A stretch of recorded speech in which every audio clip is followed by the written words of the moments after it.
ನೆಲದೊಳಗಿಂದ ಯಾರೋ ತೀವ್ರವಾಗಿ ನರಳುತ್ತಿರುವ ಶಬ್ದ ಜೋರಾಗುತ್ತಾ ಜೋರಾಗುತ್ತಾ ಬರ್ತಾ ಇತ್ತು. ನಾನು ಗಾಬರಿಯಿಂದ ಕೆಳಗೆ ನೋಡಿದೆ. ಅನನ್ಯಳ ಫೋನ್ ಅಲ್ಲೇ ಬಿದ್ದಿತ್ತು.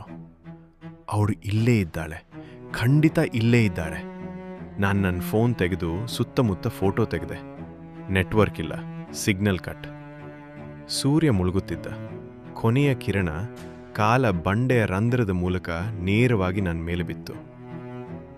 ಆ ಕ್ಷಣ ನರಳುವ ಶಬ್ದ ನಿಂತು ಹೋಯಿತು. ಗಾಳಿ ಕೂಡ ನಿಂತಿತು. ಇಡೀ ಪ್ರಪಂಚವೇ ಫ್ರೀಸ್ ಆದ ಹಾಗೆ. ನನಗೆ ವಿಪರೀತ ಭಯ ಶುರುವಾಯಿತು. ಇಲ್ಲಿಂದ ಹೊರಡಬೇಕು, ಈಗಲೇ ಹೊರಡಬೇಕು. ನಾನು ಹಿಂದಿರುಗಿದೆ. ಆದರೆ ಹಿಂದೆ ತಿರುಗಿ ನೋಡಿದ ದೃಶ್ಯ ನನ್ನ ಕಣ್ಣುಗಳನ್ನೇ ನಂಬಲು ಆಗಲಿಲ್ಲ. ನಾನು ನಡೆದು ಬಂದ ದಾರಿ ಅಲ್ಲಿರಲಿಲ್ಲ. ಬರೀ ಕಲ್ಲುಗಳು, ವಿಚಿತ್ರ ಕಲ್ಲುಗಳು ಎಲ್ಲೆಡೆ. ಅದೇ ಕಲ್ಲುಗಳು, ಎಲ್ಲಿ ನೋಡಿದ್ರು. ಇದು ಯಾಣದ ಕಾಡಲ್ಲ, ಭೂಮಿಯ ಮೇಲಿನ ಜಾಗವೇ ಅಲ್ಲ ಇದು. ನಾನು ಬೇರೆ ಯಾವುದೋ ನಿಗೂಢ ಪ್ರಪಂಚಕ್ಕೆ ಬಂದು ಬಿಟ್ಟಿದ್ದೆ. ಆ ಕಲ್ಲುಗಳ ಮಧ್ಯೆ ಯಾರೋ ನನ್ನನ್ನು ಕರೆಯುತ್ತಿದ್ದಾರೆ, ನನ್ನ ಹೆಸರು ಕರೆಯುತ್ತಿದ್ದಾರೆ. ಪಾರ್ಟ್ 4 ನೋಡಿ.